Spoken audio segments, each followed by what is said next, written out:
ሸገር ካፌ ሸገር ካፌ ሸገር ካፌ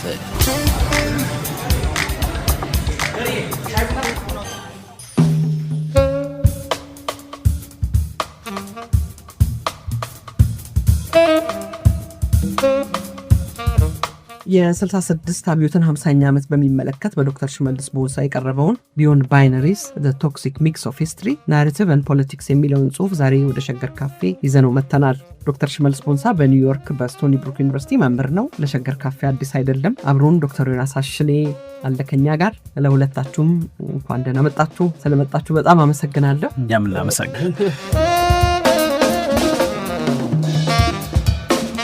ዮናስ ጽሑፉን በደንብ አድርጎ ስላነበበው ሐሳቡን በማፍታታትም በጥያቄም እንዲያግዝ ነው ከኛ ጋር ያለው።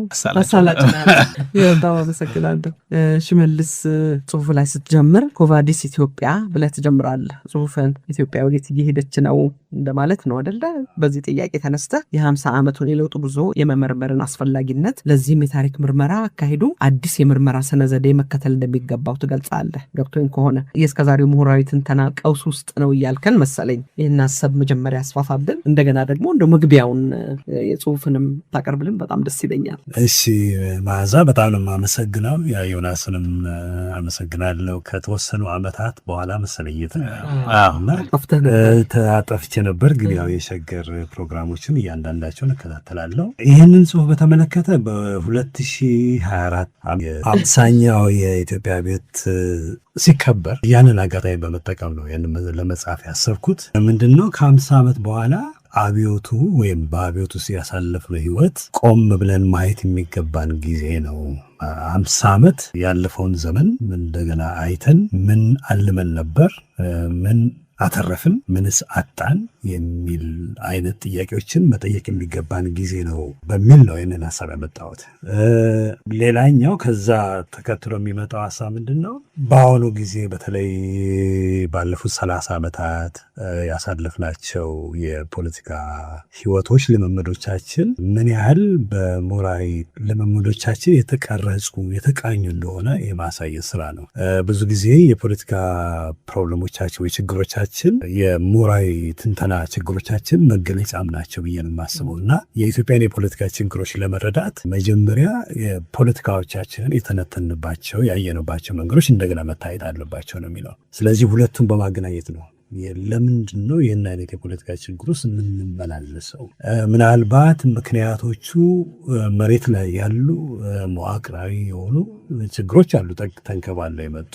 እሱ እንዳለ ሆኖ ግን እነኛን ተንከባለው የመጡ ችግሮች የምንተነትንበት መንገድ፣ በዛም ትንተና ላይ ተመስርተን ደግሞ መፍትሄ የተቆንባቸው መንገዶች ችግር ሳይኖርባቸው አይቀርም የሚል ሀሳብ ነው እና የፖለቲካ ችግሮቻችን ለመረዳት በዛም መፍትሄዎችን ለመፈለግ መጀመሪያ ያየንበትን መነጽር እንመርምረው፣ የተነተንበትን መንገድ እንመልከተው፣ ምናልባት መፍትሄ ይመጣልናል በሚል ነው እና ያንን አስመልክቼ ነው ይህን ጽሑፍ ለመጻፍ ያሰብኩት። እንግዲህ የ50 ቤት የአብዮት ልምምድ እኔ በእኔ መንገድ እንደተረዳሁት በውስጡ ብዙ ተቃርኖዎችን ይዞ የመጣ ልምምድ ይመስለኛል። ተቃርኖዎች ምንድን ነው? ነፃ የማውጣት ሊበሬት የማድረግ ማለት ነው። እንደገና ደግሞ ኢምፓወር ማለት የሰውን የእያንዳንዱ ኢትዮጵያዊ ዜጋ ኤጀንሲ መመለስ፣ ተነጥቆ የነበረውን መብትና ነፃነት የመስጠት እሳቤ ይዞ የተነሳ የአብዮታዊ ልምምድ ነበር እና በዛ ውስጥ በተወሰነ መንገድ ሄደናል። ነፃ የማውጣት ስራ፣ የኢትዮጵያውያን ዜጎችን ኤጀንሲ የማስመለስ ስራ ብዙ እንደተሰራ ሁሉ እንደገና ደግሞ መልሰን ደግሞ እነኛንም የመካድ የመከልከል የማሳጣት ተቃርኖ የሞላበት የአብዮታዊ ልምምድ ያደረግነው እና ለዛ ነው ይሄ አብዮታዊ ልምምዳችን ምን ያህል አብዮታዊ ነው፣ ምን ያህል ድረስ ነው ለውጥ ያመጣው፣ ለውጡስ ምን አይነት ነበረ፣ እነዚህ የመሳሰሉ ጥያቄዎችን በማንሳት ነው እንግዲህ ይህንን ጽሑፍ ለመጻፍ የሞከርኩት። የአብዮቱን ቅርስና ውርስም በማስቀመጥ ነው አይደለ? ምን ትላለህ ጽሑፍህ ላይ? ዝክር አይደለም 50 ዓመት ሞላው አብዮቱ ብሎ የመዘከር ነገር ብቻ አይደለም። ያንንም በክሪቲካል በሆነ መንገድ ማየት ያስፈልጋል በሚል ነው ጽሁፉ። ከሌላው ለየት የሚለው ይሄ ይመስለኛል አይደለ? ውርሱንና ቅርሱንም ያስቀምጣል። ግን ከቅርሱ ይልቅስ ውርሱ ስለበለጠ መሰለኝ አይደለ? እስከዛሬም ድረስ ያልተመለሱ ጥያቄዎች እንደገና ወደኋላ መመለስም ወደፊት መሄድም ያለው አይደለ? ስለሱም ታነሳለህ ብዬ ነው። ልክ ነው። አንድ እርምጃ ወደፊት ሁለት እርምጃ ወደኋላ አይነት እየሄድን ነው። እኔ አብዮቱ አላለቅም ብዬ ነው የማስበው። ማለት ከ50 ዓመትም በኋላ የኢትዮጵያ አብዮት ያለቀ አብዮት አይደለም፣ አንፊኒሽ ሬቮሉሽን ብዬ ነው የማስበው። እና ምክንያቱም አልሞ የተነሳቸውን ነገሮች የዛሬ 50 ዓመት ወይ የዛሬ 60 ዓመት ኢትዮጵያኖች አስበዋቸው የነበሩ ህልሞች ከ50 ዓመት በኋላ ከ60 ዓመት በኋላ እየደረሱ ነው።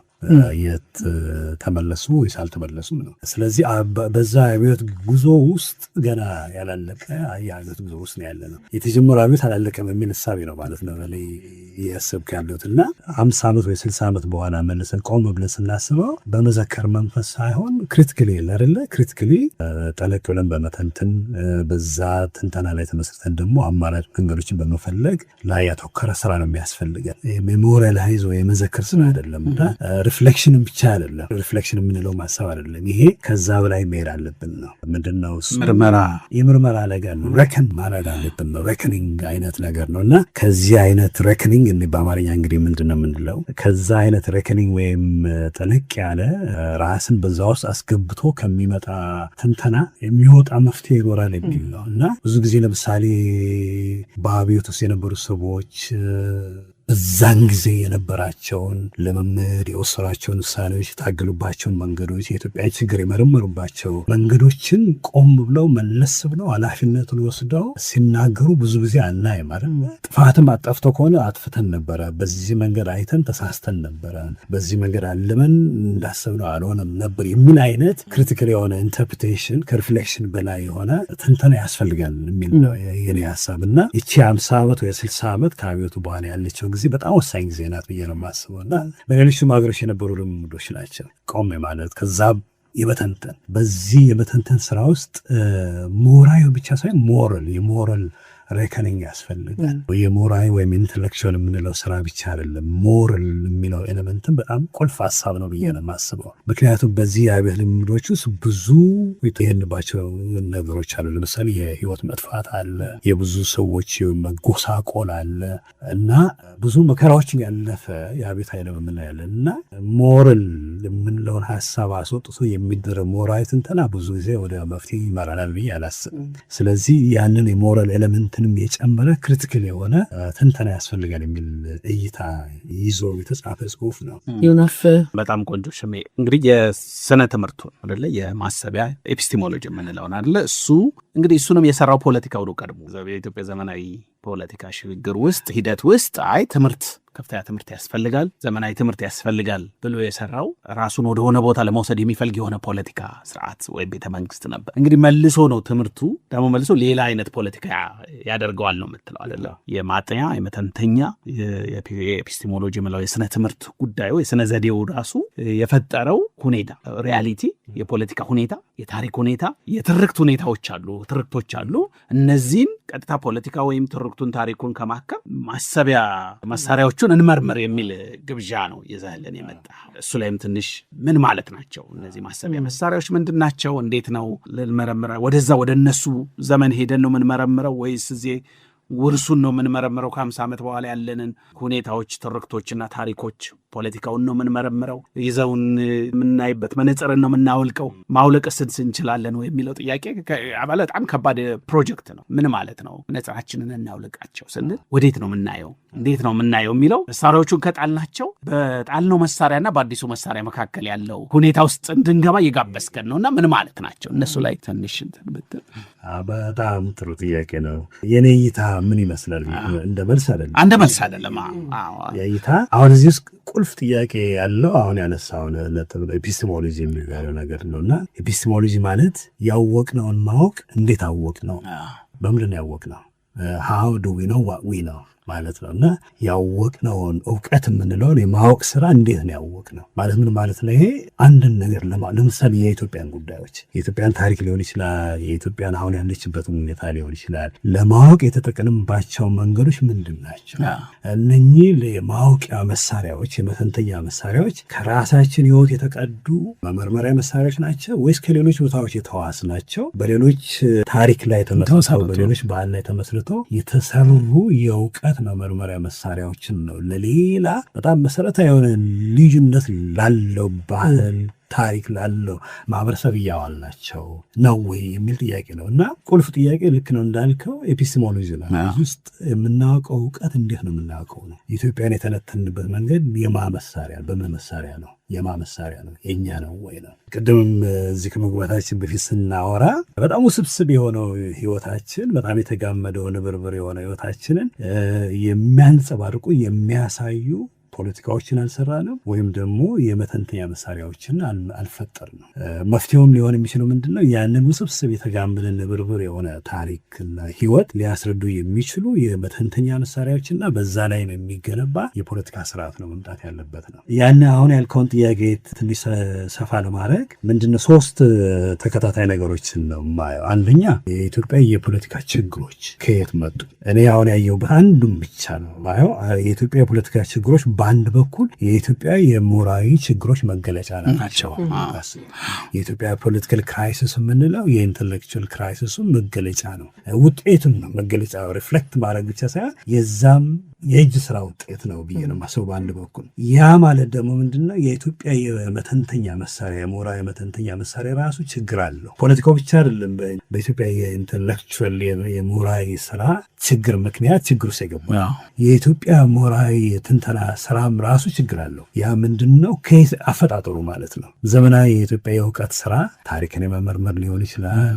ህይወታችንን፣ ፖለቲካችንን፣ ባህላችን የምንመረመርበት ዘመናዊ የመመርመሪያ መሳሪያ ወይም ኢንተሌክቹዋል ፕራክቲስ የምንለው አፈጣጠሩን ስናየው ከምዕራባዊ የእውቀት ስርዓት ጋር በጣም የተቆራኘ ነው። ወደ ጥንቱም ወደ መካከለኛው ዘመንን ብንሄድ እንችላለን። የኢትዮጵያ ዘመናዊ ጥናት የተጀመረበትን ጊዜ ብናይ አውሮፓዊ ግንኙነቶች ያሉት ዘመናዊ የምንለውም ትምህርት ሲመጣ በ19ኛው መጨረሻ ክፍለ ዘመን ወይ በ20ኛው ክፍለ ዘመን ላይ ስንጀምር በአውሮፓዊ አሁን ኮሎኒያል የምንለው አለ። ኮሎኒያል ወይም ቅኝ ግዛታዊ የሆነ ምዕራባዊ የሆነ የትምህርት ስርዓት ውስጥ የተፈጠረም ነው። በዛ የምዕራባዊ ትምህርት ስርዓት ወይም የእውቀት ስርዓት ኤፒስቴሞሎጂ የተፈጠረው የኢትዮጵያ የእውቀት ስርዓት የኢትዮጵያን ችግር የተነተነበት መንገድ ችግር አለው ነው። የዛም ችግር ውጤት ለምሳሌ ችግሮቻችንን ለመፍታት የምናቀርባቸው መፍትሄዎች ናቸው። እነኛ መፍትሄዎች ለምሳሌ መሬት ላይ ያለውን ውስብስቡን ንብርብሩን የኢትዮጵያን ሕይወት የሚገልጹ የሚያሳዩ አልነበሩም። ከላይ ወደ ታች የምንጭናቸው ነበሩ። ከታች ወደ ላይ የሚመጡ መፍትሄዎች አልነበሩም።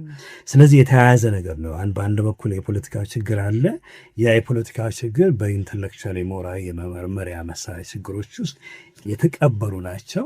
ያ ሞራዊ ትንተናችን ደግሞ በምዕራባዊ የእውቀት ስራ ውስጥ የተቀበለ ነው። ስለዚህ መፍትሄ ከፈለግን ለምሳሌ አንደኛ ፖለቲካችንን ለማነጽ ለማስተካከል ከፈለገን የትንተና መሳሪያዎቻችንን እንደገና መፈተሽ አለብን ማለት ነው። ያንንም መፈተሽ የሚያስገድድ ምንድን ነው?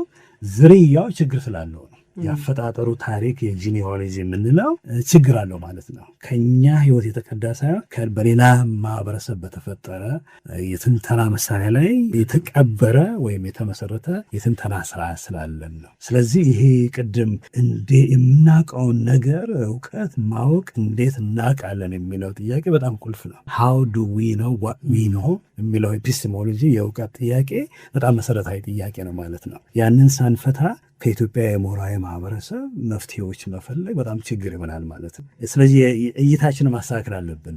የምናይበት መነጽር የኛ አይደለም፣ የኛም ስላልሆነ በጣም ብለርድ ነው ማለት በደንብ አያይም ማለት ነው። እሱን ምናልባት ስለዚህ ፖለቲካውን ሄደን ከማከማችን በፊት ወይንም የሆነ ቀውስን ማህበራዊ ፖለቲካዊ ቀውሶችን ከማከማችን በፊት የምናክምበትን የምንተነትንበትን ነገሩን የተረዳንበትን መንገድ እንደገና እንከልሰን እንመልከተው፣ ሌላ ቦታ አይተን እንምጣ ይመስላል አይደል? ግብዣ ወደ ውስጥ እንመልከትና ይሄን ችግር የምናይበትና የተፈጠረበትም ታሪክ እንተንት ነው የሚል ግብዣ ይመስላል አይደል?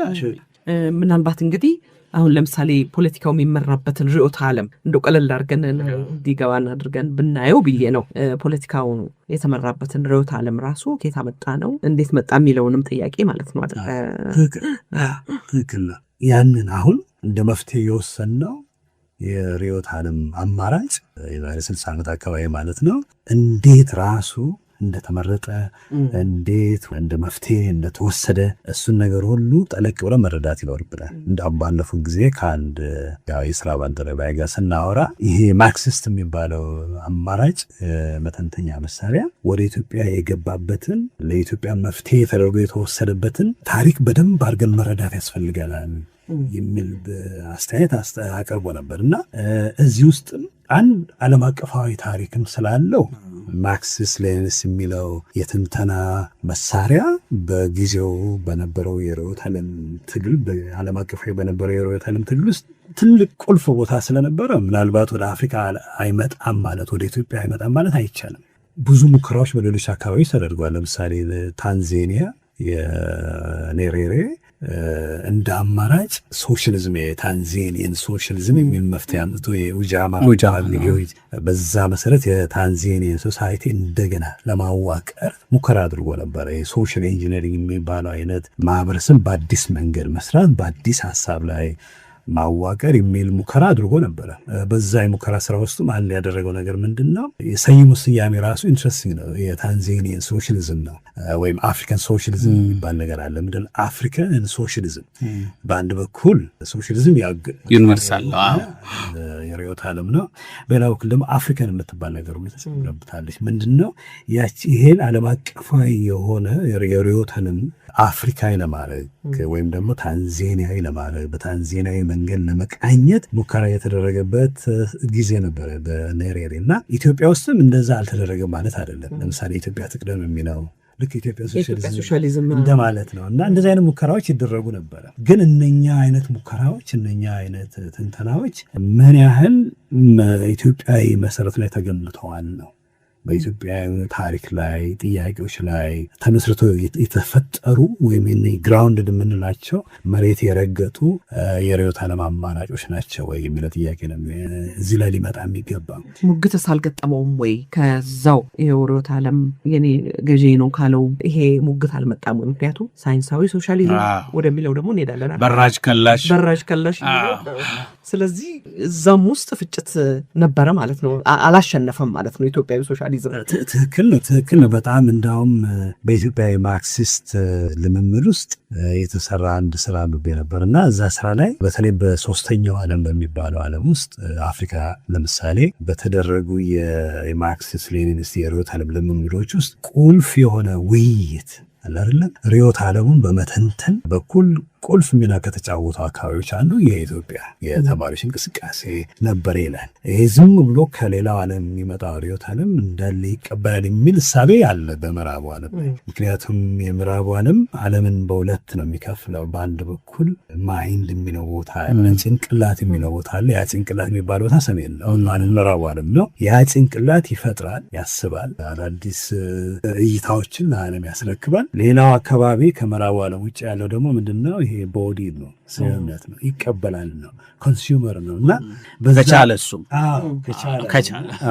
ከቻለና በዛ አይነት እይታ ይታያል ማለት የምዕራቡ ዓለም የፈጠረው የሶሻሊስት ርዕዮተ ዓለም ወደ ሌላው ዓለም ላይ ዝም ብሎ ነው የሄደው፣ ዝም ብሎ ነው የተጫነ የሚል ነገር አለ አይደለም። ግን ታሪኩ በትክክል ሲታይ በተለያዩ አካባቢዎች ኤዥያ ውስጥ፣ ላቲን አሜሪካ፣ አፍሪካ ውስጥ የምዕራቡን ይሄ ርዕዮተ ዓለም ዘመናዊ የሚባለው የማርክሲስት ሌኒኒስት ርዕዮተ ዓለም አካባቢያዊ ቅላጼ ለመስጠት በራስ መንገድ ለመቃየት ሙከራ ይደረግ ነበር። ግን እኛ መጠየቅ ያለብን ምንድን ነው? ያ ሙከራ እንዳለ ሆኖ አንድ አልተሳካም ነገር ነው።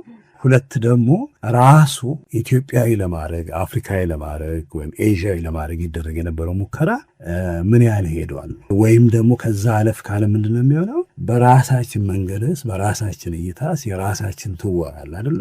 መተወር ችለናል ወይ? ቲዮሪ ሁልጊዜ መመልከቻ መተንተኛ መነጽር ወይም ስርዓት የእውቀት ስርዓት ሁልጊዜ ከሌላ ቦታ መምጣት የለበትም አይደል? አሁን ከራሳችን ህይወት ውስጥ መፍለቅ አለበት አይደል? አሁንም ለምሳሌ በአሁኑ ዘመን ባለንበት ዘመን ምዕራቡ ዓለም እንግዲህ ምዕራቡ ዓለም ነው ዓለምን ያዋቀረው አይደል? ዓለምንም እኮ የሰየመው ዓለም እሱ ነው። እና አሁን ያንን እምቢ የሚል ዘመን ላይ ነው ያለነው።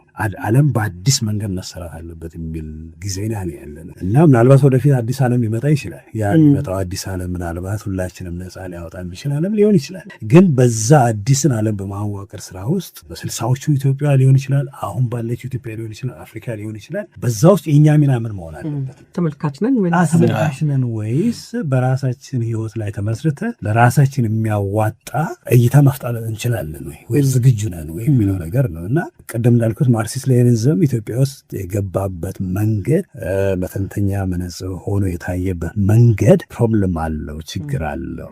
ኢትዮጵያዊ መሰረቶችን ይዞ የተነሳ አይደለም። ያ ነገር ግን በዛን ጊዜ የነበረው ብቻ ችግር ሳይሆን አሁን ቀጥሎ ሁሉ የመጣ ነው። ስለዚህ ያ የእውቀት ስራ የኤፒስቴሞሎጂ የምንለው መመርመሪያ መነጽሮቻችን እንደገና እንፈትሻቸው እናያቸው የሚል እይታ ነው። አሁንም ጊዜው የሰጠ ነው። እኔ እዛ ነው የማስበው።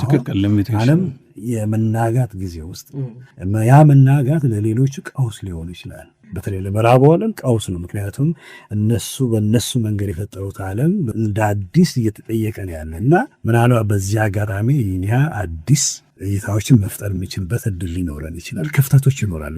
ስትራቴጂክ ኦፕኒንግስ የምንላቸው መጥተዋል። ፖለቲካሊ ሊሆን ይችላል፣ ጂኦፖለቲካሊ ሊሆን ይችላል። እኛ ግን በዚህ አጋጣሚ የምናወራው ይሄ ኢንተሌክቹዋል ስለሆነው ጉዳይ እና ያንን አጋጣሚ መጠቀም አንድ አሁን ስትል ጽሁፉ ጋር ብዙ አልሄድ የ50 ዓመቱን ታሪክ ስለወሰርክ ግን አንዱ ሌላው በተለይ ኢትዮጵያ ውስጥ ያለው አንተ በኋላ ላይ የምተነትንልን የመገለጫዎች የነዚህ ምዕራባዊ ዓለም የሰራበትን መዋቅሮችና ጽንሰ ሀሳቦች ቃላቶች ሁሉ ወስደን ኢትዮጵያንም ፖለቲካ ምና ታሪክ ትርክት የምንሰራበት መንገድ ከግራ ዘመሙ ብቻ የተሰራ ይመስላልና ግን ወደ ኋላ መለስ ብንል ጣሊያንም የተወልን ውርስ ማርክሲዝም ያልሆነ ሊበራል እሳቤው የሄግ ማርክስ ብቻ ሳይሆን ሄግልም አሁን ያንተ መገለጫዎች የምንላቸው አንዱ ለምሳሌ ባይናሪ የምንለው ነገር የማርክሲስት ብቻ ሳይሆን የአውሮፓዊ መንፈስ ራሱ የጣሊያንም ሲመጣ ለምሳሌ አማራና አማራ ያልሆነ ገዢና ተገዢ የሚለው እሳቤ አለ። ጌታና ባሪያ ለምሳሌ የጌታና ባሪያ ጌታ ባሪያ የሚለው በአፍሪካ የባሪያ የስሌቨሪ ጥናት ውስጥ የአፍሪካ የባርነት በዚህ በባሪያና በጌታ ብቻ ሳይሆን በኪንሽፕ መካከል የውሸት አጎት አለ፣ የእንጀራ አጎት አለ፣ የእንጀራ እናት አለ፣ የእንጀራ ልጅ አለ። በባርና በጌታ በሚባለው ካታጎሪና ባሪያ በሚባለው ካታጎሪ መካከል ዝርዝር ነገሮች በጣም ብዙ ናቸው። የነጻነትና የመገዛት ብቻ ሳይሆን በመካከሉ ዝምድና፣ መዋለድ፣ ያምቻ፣ የጋብቻ ማአት ትንተናዎች በስሌቨሪው በአፍሪካ ስሌቨሪ ጥናት የባርነት ጥናት ውስጥ እሱ እናያለን። ዝም ብለን እንደ አትላንቲኩ ጥቁር ባሪያና ነጭ ጌታ ብለን የምንተነትንበት አይደለም። ያ ግን መጥቷል። የኢትዮጵያ ዲስኩር ስንመጣ ጣሊያንም ሲመጣ የገዢ አማራና የተገዢ ሌላው ማህበረሰብ የጭቁኑ የሚል ይሄ ሁለትዮሽ ከ50 ዓመቱ በፊትም የሚሻገር አይደለም ወይ? እሱ ላይ ትንሽ ብንልበት በጣም ጥሩ ይመስል። ምክንያቱም ማርክሲስቱ ብቻ ረግመን ምክንያቱም አሁን በጣም ሌፍቲስቱን የሚረግም ዘመን ላይ ነን። አንዱ የዓለም ውዥንብር ውስጥ ዓለምን ውዥንብር ውስጥ የከተተው የግራ ዘመሙ ነው። ያው አሜሪካም ያለው ነገር እነዚህ ኮሚኒስት ናቸው ምናምን የሚል ነገር አለ። ምናልባት መፍትሄው ራሱ ወደ ሌፍቲስት ራሱ ተመልሰን ያንን እዛ ቤት ውስጥ ገብተን መፍትሄ እንዳናመጣ የሚከልለን እንዳይሆን ብዬ ስለምፈራ እስቲ እሷ ላይ ትንሽ እንደውም ከመጨረሻ ለመነሳት ምናልባት አሁን እንደመውቀስ አይደለም ግን ክሪቲካሊ የሚባለውን እንደሌለ አይደለ የምርመራ ነገር ሐሳሳችንን በማለት ነው የማርክሲስት ሌኒኒስት ያመጣ ነው እንጂ ምናልባት አሁን ያለው ኦብጀክቲቭ በማርክሲስት ቋንቋ ኦብጀክቲቭ ሁኔታ የተነባራዊ ተጨባጭ ሁኔታዎች ምናልባት ማርክሲዝምን እንደገና ማየት የሚኖርብን ሁኔታው ሳይከተል አይቀርም ብዬ ነው የማስበው። በተለይ በአሁኑ ጊዜ የምዕራቡ ሊበራል ኢዲዮሎጂ በጣም ወሳኝ የሆነውን ጥያቄዎችን ትተን የፖለቲካል ኢኮኖሚ የመሬትን፣ የድህነትን፣ የልማትን፣ የሀብት እኩልነትን ወይም አለመሆንን፣ የበላይና የታችነትን በጣም መሰረታዊ የሆኑ የፖለቲካል ኢኮኖሚ ጥያቄዎችን ትተን ይሄ ሱፐርስትራክቸር በምንለው ወይም ደግሞ የካልቸር ላይ ለምሳሌ ማንነት ላይ ብቻ ተወስነን በዛ አካባቢ ብቻ እንድንሽከረከር የሚያደርግ ሁኔታ ውስጥ ነው የከተተን። ያ ምንድነው የሚያደርገው? መሰረታዊ የሆኑ ጥያቄዎችን እንዳናያቸው ነው የሚያደርገን። ግን ወደ እነኚህ መሰረታዊ ጥያቄዎች ካልተመለስን በስተቀር መፍትሄዎችን አናገኝም። ኢትዮጵያ ውስጥ አሁን ያለው ነገር እሱ ነው። አሁን ባለፉት 30 ዓመታት ለምሳሌ በጣም ፖለቲካውም የኢንቴሌክቹዋል ውይይቶቹም ትርክቶቹም በጣም አጠንጥነው ያሉት ይሄ ከማንነት ጋር በተያያዙ በተለይ ካልቸር ላይ አይደንቲቲ ላይ ማንነት ላይ ነው። ማንነት ካልቸር ከፖለቲካል ኢኮኖሚ ይለያል ማለት አይደለም፣ ግን ማንነትን የማንነት ጥያቄዎችን ከፖለቲካል ኢኮኖሚ ነጥለን ወይም ከነሱ ውጭ ማየት አንችልም። በጣም መሰረታዊ የሆነ ጥያቄ ዙስ የፖለቲካል ኢኮኖሚ ነው እና ግን ሁሉም ጥያቄዎቻችን በአንድ ማንነት መነጽር ብቻ ታይተው ተሸፍነውብናል። መፍትሄዎቻችን ወይ ለመፈለግ የምናደርገውን ትግል በጣም አራዝመውብናል ብዬ ነው የማስበው፣ አወሳስበውብናል ብዬ ነው የማስበው እና ትክክል ነው። ይሄ ለምሳሌ አሁን አንደኛው የምጠቀምበት የኢትዮጵያ የሞራል ትንተና ውስጥ ያለው አንድ ችግር ይሄ ባይነሪ ተቃርኖዎች ዓለምን ባህልን ፖለቲካን በተቃርኖ መንትያ የሆኑ ተቃርኖች ብቻ ማየት። ለምሳሌ በአንድ በኩል ሲቪክ የምንለው፣ በሌላ በኩል ደግሞ ኤትኒክ የምንለው፣ በአንድ በኩል መደብ የምንለው፣ በሌላ በኩል ደግሞ ማንነት የብሔር እንደዚህ አይነት አወቃቀሮች የስልሳዎቹ ቅርስ አይደለም። በምዕራቡ ዓለም በምዕራቡ የእውቀት ስራ ውስጥ በተለይ ዘመናዊ በምንለው የእውቀት ስራ ውስጥ የተቀረቀሩ እሳቤዎች ናቸው። የምዕራቡ ኤፒስቴሞሎጂ የማወቅ ስርዓት የተዋቀረው በዚህ በመንትያ ተቃርኖ የባይነሪ የምንለው ዱዋሊዝም የምንለው ነገር ነው እና ያ ዱዋሊዝም ግን ብዙ ነገሮች እንዳናይ ነው ያደረገን ብዬ ነው የማስበው። ለምሳሌ አንደኛው እንዳናይ ያደረገን ነገር ምንድን ነው? በእነኚህ ሁለት ተቃርኖች መንትያ ተቃርኖዎች ውስጥ ለምሳሌ ክላስና ኤትኒሲቲ መደብና ብሔር በምንለው ጥያቄዎች ውስጥ መሀል ላይ ያለውን ውስብስብና ምናልባት መፍትሄ ሊገኝበት የሚችለው መሀል ያለውን አካባቢ ስፔስ የምንለውን እንዳናይ ነው ያለ ግራጫው የምንለውን በጣም ሪች የሆነውን በጣም ብዙ መፍትሄዎች ሊፈልቁበት ብዙ ትንተናዎች ሊካሄዱበት የሚችለውን መሀል ያለውን ስፔስ እንዳናይ ነው ያደረገን። ስለዚህ ባል በኩል ይሄ ያለ፣ በሌላ በኩል ይሄ ያለ። በአሜሪካ ውስጥ ለምሳሌ የአሜሪካ ፖለቲካ አንደኛ የሚወቀስበት ነገር ምንድን ነው? የአሜሪካ ፖለቲካ የተዋቀረው በሁለት ፓርቲ ነው አይደለም? በሁለት ፓርቲ ነው፣ ሪፐብሊካን እና ዴሞክራት የሚባለው ፓርቲ አለ። ግን ከዛ ከሁለቱ የፖለቲካ አወቃቀሮች ውጭ ያለ እጅግ ሰፊ ህዝብ አለ፣ እጅግ ሰፊ የሆነ እይታዎች አሉ። ግን እነኛ የፖለቲካ አወቃቀሮች በሁለት መንትያ ተቃርኖ የተዋቀረው ፖለቲካ እነኝን አይነት እሳቤዎች እነኝን አይነት ሰዎች ካፕቸር መያዝ አይችልም። ሁልጊዜ እስረኛ ነው የምትሆኝ። ምንድን ነው የምታደርጊ? ወይ አትመርጭም። ለምሳሌ በቃ የለውበት ማይወክልዩ ነው የምትይ። እኔን የሚያሳይ የፖለቲካ አወቃቀር የለም ነው የምትይው። እና ልክ ነው፣ የቆየ ነው። ምዕራባዊ የምዕራብ የእውቀት ስርዓት የፈጠረው የማወቂያ መንገድ እኮ ነው። ባይነሪ የሚለው የማወቂያ ስርዓት ነው እና እኛም እሱን ወርሰናል። በዛ መንገድ ለማየት ሞክረናል። ትንተናችን በዛ መንገድም ፖለቲካችንን አዋቅር ዲያሌክቲክ አለምንለው አይደለ? ሁለቱ ዲያሌክት ከዛ ቴሰስ ይመጣል ከሄግልም ከማርክስም ሌሎቹም ጋር ከዛ መውጣት አለብን ነው። እንደ እስር ቤት ነው የማየው። በዛ መንገድ የተተነተነ ትንተና፣ በዛ ትንተና ላይ ተመስርቶ የተዋቀረ ፖለቲካ በጣም ሊሚቲንግ ነው። በጣም ከፖለቲካ አንጻር ስናየው የሚያዳይ አይነት እይታ ነው። ከኢንተሌክቹዋል ከትንተናም አንጻር ካያለው ብዙም ማያስኬድ ነው። ስለዚህ ከነኚህ አይነት ያተናተን መንገድ መውጣት አለብን ነው። በ60ዎቹ የነበረው አልወጣም፣ አሁን ያለነውም አልወጣም። ስለዚህ እንውጣና እስቲ ያንን ውስብስብ የሆነውን ህይወት ውስብስብ የሆነውን የተጋመደውን ንብርብሩን የሆነ ህይወት ኮንስተንትሊ ባለማቋረጥ የሚለዋወጠውን ህይወት ሊያሳይ የሚችል የትንተና መንገድ ካመጣን በዛ መሰረት ላይ ደግሞ የሚዋቀር ፖለቲካ ሁላችንም ነፃ ሊያወጣ ይችላል፣ ሁላችንም ጉልበት ሊሰጠን ይችላል የሚል እሳቤ ነው። ሌላው ፍሬሚንግ ያልከው ነው አይደል? ከዚህ ጋራ ይሄ ባይነሪ ኦፖዚሽንስ እና ፍሬሚንግ ያልከው እሱንም እንደዚሁ ወደ አማርኛ እንዴት ነው የምትመልሰው? ያ እንግዲህ አሁን ምንድን ነው ቅድም ካልነው የምዕራቡ ቅርስ እንበለው የምዕራቡ የኢንተሌክቹዋል የምርመራ ወይም እውቀትን የማወቂያ ቅርስ ለዓለም የተወው ቅርስ ምን ያህል አስቸጋሪ እንደሆነ ምን ያህል በጣም ችግር እንዳለው መገለጫ መንገዶችን በሚል ነው። ሁለቱም ብቻ ያመጣዋል። ብዙ መንገድ ማየት ይችላል። አንደኛው ይሄ ባይነሪ ያልነው ነው። ቅድም በተወሰኑ መንገድ ያወራንበት ማለት ነው። ፍሬሚንግ ማለት ልክ ፍሬም አለ አይደለም? ልክ ፎቶግራፍ አለ። ፎቶግራፉ ሰውየው ወይ ሴትየዋ ተቀንብባ ያለችው በዛ ፍሬም ውስጥ ነው አይደለም? በዛ ፍሬም ውስጥ ብቻ እንድታስቢ ተወሰነሻል ማለት ነው። ከዛ ፍሬሙን ውጭ አታስቢም ማለት ነው። ያ ፍሬም እውነት በዛች መስኮት ብቻ ነው ማየት እውነት ያለችው በዚህ በተቀነበበችው መስመር ውስጥ ነው ያለችው ማለት ነው። ከዛ አትወጪም ማለት ነው። ያ በዚህ መንገድ የተዋቀረ ነው። ይሄ ባይነሪ የምንለው የመንትያ ተቃርኖዎች በዚህ አይነት መንገድ ነው የተቀነበበው። በዚህ መንገድ ተቀንብቦ ነው እውቀት የሚሰራ የተባለው። በዚህ መንገድ የተቀነበበ እውቀት ብቻ ነው እውነት የሚሆነው። ካፒታል በካፒታል ዲል በትሩዝ ወይም በእኛ እውነት ማለት ነው። እና ያን አይነት መንገድ ከምዕራቡ የወረስነው ውርስ ነው። የምንማረው ትምህርት ነው። የተማርነው ትምህርት ነው። ብዙ ግን አላስኬደንም። ብዙ አስከፍሎናል። ስለዚህ በሌላ መንገድ እንሞክረው ነው። ያ ሌላ መንገድ ምንድን ነው? እስቲ ከራሳችን እንደሞ እንምጣ ነው። ከራሳችን ህይወት እንምጣ ነው። ቅድም እኮ ስናወራ በጣም ንብርብር ስለሆነ ልምምዶች ይስተናግረሻል። አንቺ እንዳውም በልጅነት ቤታችሁ ቡና ሲፈላ ይመጡ የነበሩ የሰዎች አይነት ከተለያየ ማህበረሰብ ነው የሚወጡት። ክርስቲያን፣ ሙስሊም ይሆናል፣ ካቶሊክ ይሆናል። ክርስትና ውስጥ ራሱ ከተለያየ ማህበረሰብ ማንነት ውስጥ የመጡ ሰዎች ናቸው እና ያንን ውስብስብ የሆነ የዕለት ተቀን የህይወት ልምምድ ቡና ሲፈላ የሚኖረው ውይይት ክርስቲያን፣ እስላም፣ ሙስሊም ወይም ደግሞ አማራ፣ ኦሮሞ እያልሽ በዛ መነጽር ብቻ ልትመለከቻች በመደብም የላይኛውና የታችኛው መደብ ብለሽ ልታያች እና ህይወታችንን ሊያሳይ የሚችል እንደዚህ ቅድም ባልነው መንትያ ተቃርኖ ብቻ የተቀነበበ አይነት እይታ በጣም ሻውራራ ነው። በዛ አይነት ሻውራራ እይታ የሚመጣ እውቀት ሻውራራ ነው አይደለ? በዛ ሻውራራ እውቀት ደግሞ የሚሰራ ፖለቲካ አገር የምንመራበት መንገድ በጣም ሻውራራ ነው፣ ወደ ገደል ነው የሚወስደን።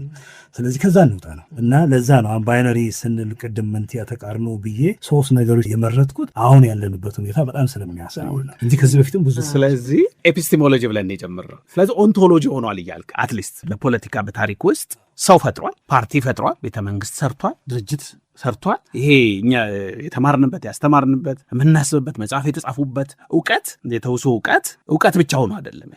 ሁኔታ እውነታ ኦብጀክቲቭ ኮንዲሽንስ የተንሻፈፈም ቢሆን ሰው ፈጥሯል፣ ቡድን ፈጥሯል፣ ቤት አዋቅሯል፣ ልጆች ፈጥረናል። እንደዛ አይነት ቤት አዋቅሯል፣ ቤተመንግስት አዋቅሯል። አሁን አንተ የምትለን ፖለቲካ ማለት ነው። ቤተመንግስት ስል ሁሌ እዚህ ጠረጴዛ ላይ ቤተመንግስት ስል ፖለቲካ ማለት ቤተመንግስት ስን ያንን የመዋቅር ምናክም የምትፈልግ ከሆነ እሱ ጋር ብቻ ሄደን ነገሩ ለብንቀያየር የይዘት ሳይሆን የቅርጽ ብቻ ፕሬዚዳንሻሉ ፓርላመንት የቅርጽ ብቻ ሊሆን ይችላል። የቅርጽ ለውጥ ብቻ ልናደርግ የሰብስታንስ ወይም የይዘት ለውጥ ልናመጣለት አንችልም። ምክንያቱም ይህንን ሁኔታና ቤተመንግስት ሰው ልጆች ማንነታችን የሰራንበት እውቀት ይዘቱን አውርሷል። ይህን ውርስ በመመርመር ይዘቱን ለመቀየር ኤፒስቴሞሎጂካል ስነ እውቀቱ ላይ ምርምርና ክርክር ብናደርግ ወይም ሌላ ቦታ እንድንመለከት ብንተባበር ስነ እውቀቱን መጠየቅ ስነ እውቀቱ የወለደውን የሰራውን መዋቅርና ማህበረሰብ ወይንም የፖለቲካ ግሩፕ ቡድን እንደገና ራሱን ጠይቆ ሌላ መንገድ እንዲያስብ ማድረግ እንችላለን የሚል ይመስላል። ከትራጀዲው እንድንወጣ ትክክል። አሁን ያልከው ሁለቱ ነገሮች በጣም ወሳኝ ናቸው። ኤፒስቴሞሎጂ ብለን የለ ተገበስታ ስራ ብለን የለ በዛ የእውቀት መስራት ስራ ውስጥ የፈጠርነው ደግሞ ኦንቶሎጂ አለ ብለን ያ ኦንቶሎጂ ማለት እንግዲህ ኑባሬ ማለት ነው። ህላዌ ኦብጀክቲቭ የመኖር ስርዓት ነው። የፖለቲካ ስርዓት፣ የአስተዳደር ስርዓት፣ የህግ ስርዓት ልንለው እንችላለን። በዛ መንገድ የፈጠርነው ስርዓት አለ እና አሁን ያንን የፈጠርነውን በስርዓት እንቀይረው ብንል መጀመሪያ መምጣት ያለበት መቀየር ያለበት መተንተን ያለበት ያንን ስርዓት የፈጠረው እውቀት ነው አይደለ? ያንን እውቀት መጀመሪያ ማጠየቅ ነው የሚባለው ማጠየቅ ያለበት ማለት ነው። እና ያንን አይነት ማጠየቅ ነው እንግዲህ አሁን አይ ቲንክ መካሄድ ያለበት። እንደውም ጥሩ ጊዜ ነው እኮ አሁን እንደዚህ አይነት ጥያቄዎች የሚነሱበት እንደዚህ በተለያየ የሀገሪቱ ጉዳዮች ላይ ወሳኝ የሆኑ ጥያቄዎች ቻዋል የተፈጠሩ ሌሎች ተንከባለ የመጡ የተለያየ መልክ እየያዙ እየዳበሩ አንዳንዶቹ እየገነገኑ የመጡ ጥያቄዎችን በትክክል ለመረዳት ምክንያቱም በትክክል መረዳት ትክክለኛው ጥያቄ መጠየቅ ትክክለኛው መፍትሄ ይችላል እና ያንን ትክክለኛ የመጠየቅ ጥያቄ እንድንችል አቅም የሚሰጠን ደግሞ ወደ ምንጩ በመሄድ ያ ምንጩ ምንድን ነው? ምን አይነት የእውቀት ስርዓት ነበረን? አሁን ቅድም ያንን የእውቀት ስርዓት ከሌላ ቦታ ነው የመጣው እና መፍትሄው ደግሞ በራሳችን ላይ የተመሰረተ የእውቀት ስርዓት ነው ስል በጣም ምንድን ነው ሀገር ይሆንክ ሀገራዊ ናሽናሊስት የሚለውን ቋንቋ ለመጠቀም ፈልጌ ነው። ያ ማለት ከሌሎች ዓለም አንማር ማለት አይደለም። አሁን አንድ ናይጄሪያዊ አሜሪካዊ ጸሐፊ አለ ኦሉፌሚ ታይዎ ይባላል እና ኦሉፌሚ ከኮርኔል ዩኒቨርሲቲ የሚያስተምረው አንድ መጽሐፍ ጻፈ። መጽሐፉ ምን ይላል? አጌንስት ዲኮሎናይዜሽን ነው የሚለው። ማለት ይሄ ሁሉም ነገር በድህረ ቅኝ ግዛት አይነት ትንተና እንየው። ከቅኝ ግዛታዊ ስርዓት ያለን ግንኙነት ሙሉን ንቁረጠው፣ ራፕቸር የሚለው ሀሳብ አለ። እስካሁን ድረስ የነበረው ዶሚናንት ገዥ የነበረው ሀሳብ ምንድን ነው?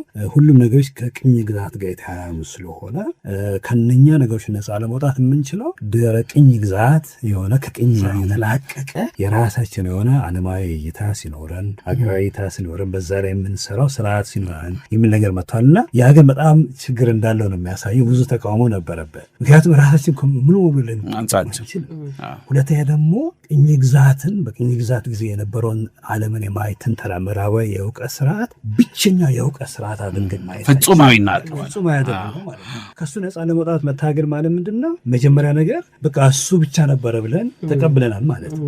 ሁሉም ዓለምን ያየንበት ህይወትን የኖርንበት ስርዓት በቃ በነሱ የተዋቀረ ነበር ብለን መቀበል አይደለም። በዛ እነሱ ምዕራባዊ በሚሉት ምዕራባዊ የእውቀት ስርዓት ውስጥ እኛም እንኳን ነበር።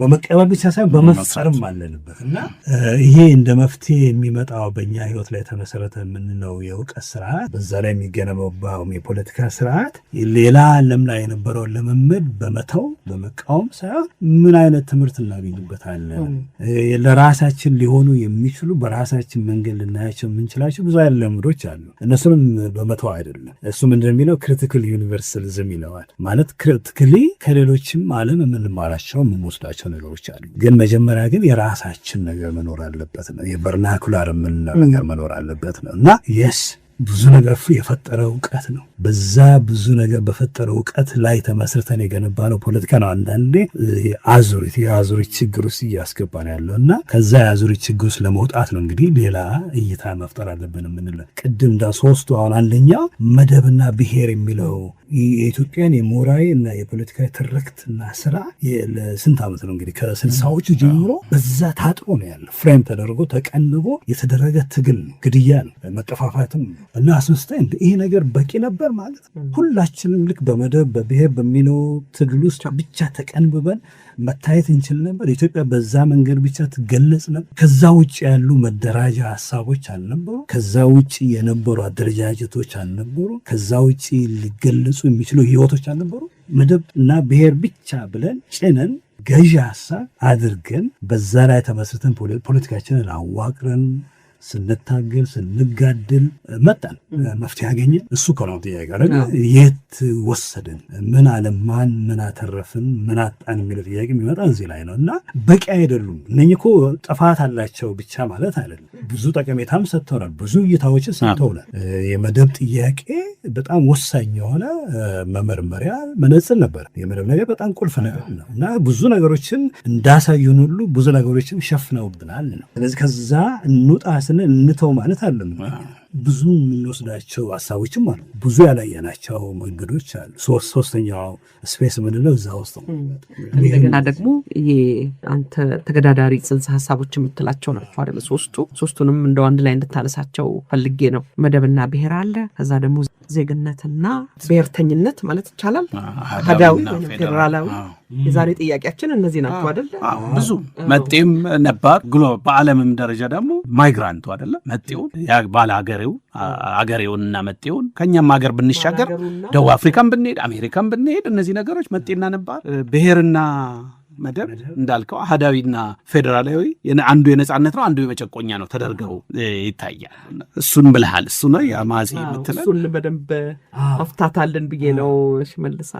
አሁን ይሄ እንግዲህ ቅድም አንዱ የእኛን የእውቀት ኤፒስቴሞሎጂ ስርዓት እና የፖለቲካ ስርዓት የቀረጸው ሀሳብ ነው ነጥለን አውጥተን ያወራል። ይሄ በአይነት ይባላል። ይሄ ሁለት ተገዳዳሪ ሀሳቦች ናቸው ተብሎ በዛ መንገድ የሚደረግ ትግል ነው። አሁን ልክ የጠቀስናቸው አሉ እና ብዙ ናቸው። የተጠቀምንባቸው ቃላቶች እንውሰድ። ለምሳሌ አሁን ጨቋኝ ተጨቋኝ አለ አይደል? ጨቋኝ ተጨቋኝ የሚል አለ። ቅድም የተባለው ይሄ የሰለጠነና ያልሰለጠነ የምንለው አለ አይደል? ወይም ደግሞ ይሄ ትምክተኛ ነጠላና ጠባብ የምንለው ሌላው ቅድም እንዳላችሁት መጤና መርባ የሚባለው አለ። ወይም ደግሞ ማይኖሪቲ በቁጥር አነስተኛ የሆኑ ማጆሪቲ ወይም ደግሞ ብዝሃን የሚለው አለ። ብዝሃነት ያላቸው ሰሜንና ደቡብ ኢትዮጵያ ውስጥ እኮ ሰሜንና ደቡብ ራሱ በጣም በጣም አደገኛ የሆነ ጽንሰ ሀሳብ ነው። ጽንሰ ሀሳብ የፖለቲካ ብቻ አይደለም፣ የካልቸራል ምክንያቱ ሰሜኑን የሰለጠነ ተዋለ ታሪክ ያለው ተዋለ። ከዛ ውጭ ያለው ማህበረሰብ ደግሞ ያልሰለጠነ ነው ወይ ታሪክ የሌለው ነው። በአንትሮፖሎጂ ይጠናል ትላለና እነኚህ ቃላቶች ናቸው እንግዲህ አሁን በጣም ፖለቲካችንን ሲቀርጹ ሲቃኙ የነበሩት አይደለም። ይሄ እንግዲህ ከየት ነው የሚመጣው? ቅድም እንዳልነው ከምዕራባዊ የእውቀት ስርዓት ነው። ምዕራባዊ ነው።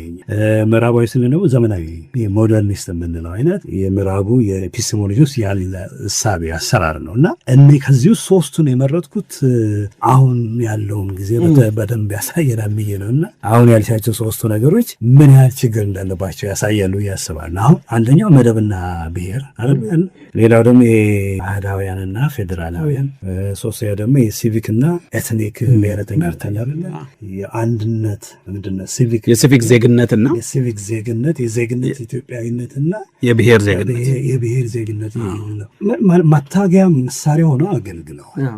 ፓርቲ ሰርተዋል። መደብና ብሔርን ራሱ የምትቀላቀልባቸው ቦታዎች እኮ አሉ። አሁን ለምሳሌ የአማራ ገዢ መደብና የአማራ ጨቋኝ መደብ፣ እንደገና የአማራ ጭቁን ደግሞ አለ። ምን ያህል እንግዲህ ህይወቱ እውነታ ተጨባጭ ሁኔታ ምን ያህል ተሰርተው ያሉትን ተገዳዳሪ መንትዮች አለ አይደል? እዛው ፊት አላረግ ሲል አያረግም እና አይገልጸውም። ግን ይሄ ደግሞ የፖለቲካ ስራ ነው፣ የፖለቲካል ፕሮጀክት ነው ማለት መጀመር ይሄ ግሩፕ መፍጠር ግሩፒንግ በአንድ ውስጥ ተመሳሳይነትን መፍጠር ሰነስን መፍጠር እኛና እናንተ አይደል እኛና እነሱ የታወቀ ስራ በእኛና በእነሱ መካከል ምንም ድንበር የአጥር ብቻ አለ ይመስላል። በመካከል ግን ማአት እኛም እነሱም የማይሆኑ ንጹህ ፒዮር የማይሆኑ ማንሆን ሰዎች ሊኖሩ ይችላል። በጣም እኛ በምትለው ውስጥ ብዙ ልዩነቶች አሉ። እነሱ በምትዩስ ብዙ ነገሮች ነው። በሁለቱም መካከል ደግሞ አበልጅነት አለ። ሁለቱን የሚያነውሩ ደግሞ ቀደም ያልከው ሶስተኛው የምትለው ግን እነኚህ ጌት ኪፐርስ የምንላቸው የፖለቲካ መሪዎች ሊሆኑ ይችላሉ። ምሁራን ልትያቸው ትችላለች። የፖለቲካ ኤሊቶች አሉ አይደል? ልሂቃን። የእነሱ ዋናው ስራ ምንድነው? እነኚህን አይነት ውስብስብ የሆኑ እውነታዎችን እኛ ውስጥና እነሱ ውስጥ በምንለው ያሉትን አለ አይደለ? ንብርብር ነገሮች፣ ድርብርብ የሆኑ ውስብስብ የሆኑ ህይወቶችን መጋመዶች እንዳናይ ነው የሚያደርጉት። ምክንያቱም እኛ እኛ መሆን አለብን ወይ እነሱ ትሆናለህ መጨፍለቅ አለባቸው። አንዳንዴ በኃይልም ነው። ከዛ ወጣለሁ ብለሽ የተለየ እይታ ብትይ ልትወገጂው ልትችያለሽ። ያ መሬት ላይ ስታወጪ ይሄ እኛ እና እናንተ የሚለው አይነት እሳቤ መሬት ላይ ስታመጪው ምንም ነገር ሊያሳየን አይችልም። ማለት ውስብስብ የሆነውን ህይወታችንን ሊገልጽ አይችልም። በሚያሳዝን ሁኔታ አሁን አንዳንዴ ፈረንጆቹም ሰዎች ጋር በኮንፈረንስ በሴሚናር ስንገናኝ ሀሳብህን ወይ ሀሳብሽን ስትሰጪ ሀሳቡን ከማዳመጣቸው በፊት ያንቺን ቀስ ብለው በሻይም በምና ከየት ነህ አንተ ብሔር ብትነግራቸው ደግሞ አካባቢህን ኦሮሞ ነው ብትላቸው የጅማ ሰው ነው ወይ የወለጋ ሰው ነው ወይ የሸዋ ሰው ነው ወይ ይሉሃል። ያለዛ ሀሳብህን ሊገዙህ ሊሰሙህም አይፈልጉም። ምክንያቱም እውቀቱ የኢትዮጵያ ፖለቲካ በዛ በብሔር ወይም በመደብ ባለው በዛ ባይናሪ ውስጥ ነው ብለው ነው እነሱም ያሰቡት ያነብቡት የተጻፈው። ስለዚህ እኔ ማንነታችን ራሱ እዛ ውስጥ የማይገባ ከሆነ ሀሳባችንን ለመረዳት ራሱ ይከብዳል። የሆነ ቦታ ካስገቡን ግን የሆነች ያቺ ቦታ ላይ በብሔር በሃይማኖት በአካባቢ ቦታ ካስቀመጡ አንተ ለዚህ ነው ይህን ሀሳብ የምትለው ወደሚለው በቀላሉ ሳትናገር ራሱ ምን እንደምታስብ ይነግረዋል ማለት ነው። በቃ የት ነው ያለኸው ትውልድህን ንገረኝ ሀሳብህን እነግርሃለሁ አይነት በጣም አሳዛኝ ሁኔታ ውስጥ ማዕቀፉ ያቺ ቅድም ያለ ፍሬም አላለ ቀነበበችው ማዕቀፍ ትፈልጋለች። ምክንያቱም ውስብስብ የሆነውን ዓለም ለመረዳ በጣም ሲምፕሊስቲክ የሆኑ ማዕቀፎች ትፈልጋለች። ይሄ የተለመደ አሰራር ነው። ምክንያቱም ዓለም አሁን በዓለም ላይ የፈጠርናቸው የሞራዊ ሀሳቦች ወይም የፖለቲካ ስርዓቶች መሬት ላይ ካለው ህይወት በጣም የጠበቡ ናቸው። ውስብስብ የሆነ ህይወት አሁን በፈጠርናቸው ሞራዊ የፖለቲካ ስርዓቶች ሊታቅፉ ሊገለጹ አይችልም። ምንድነው እንዳውም ብዙ ጊዜ ብርጭቆ ለምሳሌ እንደ እንትኑ ሰጂው እንደ ኮንቴይነር የሞራዊ መተንተኛ ቲዮሪ በይ ወይም ኮንሰፕት ሀሳብ በይ የብርጭቆ የሚፈሰው ውሃ ይሄ የዕለት ተቀን ህይወታችን ነው። ውስብስብ የተጋመደ ነው። በየጊዜው የሚለዋወጥ ነው። በዛ ብርጭቆ ውስጥ ብታፈሽው ያ ብርጭቆ ያንን ህይወት ሊገልጸው አይችልም። ያ ህይወት ከብርጭቆ አልፎ ተርፎ ይፈሳል። ያ ማለት ምንድን ነው? አሁን የምንጠቀምባቸው ቴሪ ወይ ትወራ ነው ወይም ሀሳብ ኮንሰፕት ወይ ፍሬምወርክ መመርመሪያ መሳሪያዎች አሁን ያለነውን ህይወት በፊትም የነበረውን ህይወት ለመግለጽ በቂ አይደሉም። ምክንያቱም በቂ የማይሆኑት ምንድን ነው? አንደኛው ምክንያት በጣም ውስብስብ የሆነውን ነገር ለመረዳት በጣም ሲምፕል የሆኑ ነገሮች ያስፈልጉናል። የተለመደ አሰራር ነው። ምክንያቱም ውስብስብ ነው አይደለ? ውስብስብ ስለሆነ በጣም ሲምፕሊስቲክ በሆኑ መንገዶች ነው መተንተን የምትፈልጊው ማየት የምትፈልጊው ዓለምን። ግን በዛ አጋጣሚ ብዙ ነገሮችን እናጣል። ኑዋንስ የምንለው ሀሳብ አለ። ያ ኑዋንስ የሚባለው ሀሳብ ይጠፋል። ኑዋንስ ማለት ይሄ የማይታይ ሊሆን ይችላል፣ ግን በጣም ወሰብሰብ ያለው ንብርድር የሆነው እውነታ ተጨባጭ ሁኔታ በሚገባ ልናይበት የሚያስችለን አይነት እይታ አይደለም የፈጠር ነው ማለት ነው። እና ከዛ መውጣት አለብን። አሁን እኔ አህዳዊና ፌዴራላዊ ሲባል ይገባኛል። አሁን ለምን እንደዛ በጣም ፓወርፉል ጉልበተኛ የሆነ መደራጃ ህዝብን ማንቀሳቀሻ ሀሳብ እንደሆነ ይገባኛል። ግን የሚያሳዝነው ምንድነው? በዛ ላይ ተመስርቶ ደግሞ የሞራዊ ትንተናው ያንን ደግሞ ደግፎ የሚሄድ አለ። ለምሳሌ የፓን ኢትዮጵያ ናሽናሊዝም የጠቅላይ ኢትዮጵያዊ ብሔረተኝነት በሚል ትንተናዎች ይካሄዳሉ፣ ሞራዊ ትንተናዎች ይካሄዳሉ። ወይም ደግሞ ኤትኒክ ብሔር ቀመስ ብሔር መሰረትን ያደረገ ኢትዮጵያዊነት የሚል ናሽናሊዝም ብሔረተኝነት የሚል ትንተና ይካሄዳል። ግን እና በዛ መሰረትም የተዋቀሩ የፖለቲካ ድርጅቶች አሉ፣ ፓርቲዎች አሉ ኢትዮጵያ ውስጥ አሉ። ግን ምን ያህል እውነታ አላቸው ብለሽ አስቢ። አህዳዊ ምን ማለት ነው? አህዳዊነትስ ምን አይነት ነው? እውነት አህዳዊ በምንለው ውስጥ አንድ አይነት ነገር አለ? አህዳውያን ሁሉ አንድ ናቸው አይደለ? አህዳዊ ነን የሚሉት ምናልባት አንዳንዶቹ በመደብ፣ አንዳንዶቹ በሃይማኖት፣ አንዳንዶቹ በአካባቢ የተለያየ የለም በጾታ። በዛ ላይ ስታያቸው አንድ ናቸው አህዳውያን። ፌዴራላውያን የምታየው አንድ የሆነ ተመሳሳይ የሆነ በአንድ አይነት መንገድ የሚያስብ አሰባሰብ ነው። ምንድን ነው ወይም ልዩነትን የዛን ያህል ፌዴራላዊ ስለሆነ ብቻ ዳይቨርሲቲን የሚያቅፍ ነው ወይ ፍጹማዊ የሚያስወጣው ኃይል፣ ድምፅ፣ ጉልበት ወይም ማንነት የለም ወይ ብለን መጠየቅ እንችላለን። ፌዴራላዊ ስለሆነ ብቻ የዲሞክራሲ ማዕቀፍ ነው። አህዳዊ የመጨቆኛ ነው። ግን እንትኑ የመጣው ይሄ ዩኒተሪ እና ፌዴራል ከሚለው ነው። ግን ዩኒተሪ ሆኖ ዲሞክራቲክ የሆኑ አገሮች አሉ፣ ዳይቨርሲቲን የሚያስተናግዱ። ፌዴራል ሆኖ ደግሞ ከዲሞክራሲ ሽግግሩ ላይ ወደ ኋላ የቀሩ ሀገሮችም አሉ፣ ተሞክሮች አሉ። ሁለቱን የነጻነትና የነጻነት አልባ ስርዓት አድርጎ ማስቀመጥ አንዱ የአንተ የምትለው የባይናሪው መገለጫ ውጤት። አሁን አህዳውያን ወይም ደግሞ ፌዴራላውያን በምንለው ውስጥ የገቡና ይወጡ አሉ። ያስገባል፣ ያስወጣል። ፌዴራላዊ ከሆነ ያልከው ለምደግፍ የሚጨምራቸው የሚያገላቸው ማለት። ስለዚህ እንዳልከው ይሄ አሳምሽን አለ አይደለ? ከመጀመሪያው ይዘን የምንነሳ ፌዴራላዊ ስለሆንክ ልክ እንደ ቃሉ እንደ ሀሳቡ ፌዴሬሽን አይነት የተለያዩ ነገሮችን የሚሰበስብ የሚያቅፍ አድርገን ካየን ብዙ ላያስኬደን ይችላል። ምክንያቱም በዛ ውስጥ ራሱ ሃይራርኪ ይሰራል፣ ደረጃ ይወጣለታል። ያ የፌዴራል ፌዴራላውያን የሚሉት በዛ ውስጥ የሚመሰረተው ለምሳሌ የዜግነት ደረጃ አለ። ቀደም ያልከው ማጆሪቲ እና ማይኖሪቲ ነባርና መጤ እነኚህ ራሳቸውን የቻሉ ሃይራርኪ ማለት ደረጃ ማለት በዛ እርከን መሰረት ሰዎችን ታቀርቢያለሽ፣ ታገያለሽ። በዛ እርከን መሰረት አንዳንዱን ከፍ ታደርጊያለሽ፣ አንዳንዱን ዝቅ ታደርጊያለሽ። የዝቅ ያረግሻቸውን አንዳንድ ታስወግያለሽ። ማስወገድም ባለ አህዳውያን በምንለው ውስጥ ጭፍለቃል። በድሮ አስታውሳለሁ አህዳዊ ማለት አንድነት ነው ወይስ አንድ አይነት ነው የሚል አይነት እና እንደዚህ አይነት የሚባል ውይይት ነበር አስታውሳለሁ። እና አህዳዊ የምትዩ በጣም ብዙ ነገሮች ናቸው ውስጥ ያሉት፣ ብዙ ተቃርኖዎች ያሉበት ነው። ፌዴራላዊ በምትዩ ውስጥ እንደዚህ አይነት ተቃርኖዎች ያሉበት ስብስብ ነው። ግን የፖለቲካ ድርጅታችን ያንን አይነት ስብስብነት ማሳየት አይፈልግም። አንድ አድርጎ ነው ማቅረብ ያለበት። ይሄ ደንበኛ የታወቀ የፖለቲካል ፕሮጀክት ነው፣ የትም ቦታ የሚሰራበት ነው። እና በዛ መንገድ ተደራጅተን በዛ መንገድ ታግለን ተጋድለን መፍትሄ አላመጣም። እዚህ ደረስን ነው። ይሄ ድንበር ዘለል የሆነውን እውነታ ምንየው፣ ይሄ ድንበር እያለፈ የሚሄደው አለ ከፌዴራል ወደ ሀያድ ወደ ፌዴራላውያን የሚተላለፉ ብዙ ክሪስ ክሮስ የሚደራረጉ መንገዶች አሉ፣ መጋመዶች አሉ። እና እነሱን የሚያሳይ አይነት ትንተና ሀሳብ ማምጣት አለብን።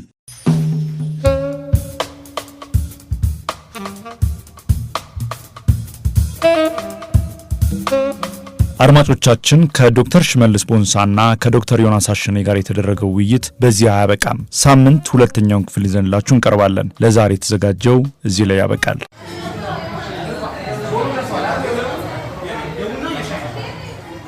ሸገር ካፌ ሸገር ካፌ ሸገር ካፌ